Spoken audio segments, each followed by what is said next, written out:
inouya ka manzwa nenzara Oingo.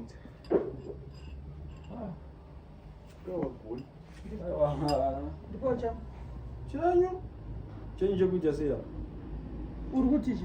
Mama hapana chikafu chenyu panapa. Muri papunishment imi. Ndiri pa punishment. Muri papunishment.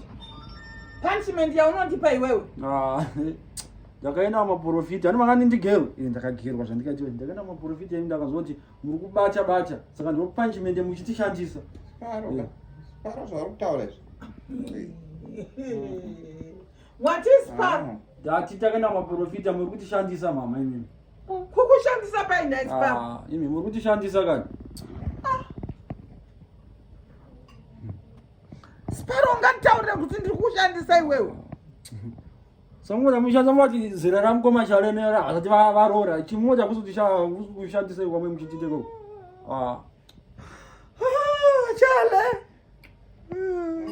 mwana wenyu ndakaenda kanyara Une shwere sparo nezvo nditaurira. Ndati une shwere. hapana kana chamunombundira mondiroera chokwadi mondiroera chokwadi mondiroera chokwadi chinomutishandisa chinomutishandisa Nawe chale une shwere nezvo kutaurira. Ndoda kuti.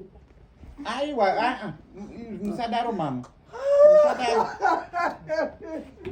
ndatora chokwadi zvandikatogara madzibaba ndizvozvo chokwadi vari kutishandisa mama uri kushandiswe iwe aiwa iwe zeri rako usatwaurora chikuteza kuroora saka kuroora kwangu kundokwauri kunzi uri kushandiswa iwe vezera rako vangani vamwe vatone vana cho vakona kuchikoro asi wahunana mwana nguva inokwana zvimanyirirwa aiwa nguva yekuita seko ndakani iwe madzibaba ava vanyepe havatombonyepe vari kutishandisa Hande kuna madzibaba kwacho handei. Hande kuna madzibaba kwacho. tichenda nodiwa Hande kuna madzibaba kwacho. Vataure pamberi pangu kuti ndiri kushandisa. vakandiudza inini kuti mukutishandisa Maiwe.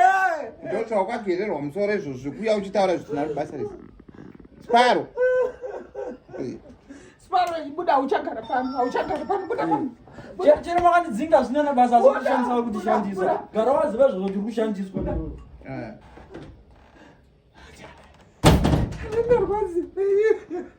chinyararai mama siyanai nazvo izvo patotedzera zvivanadi Yana narwadziwa.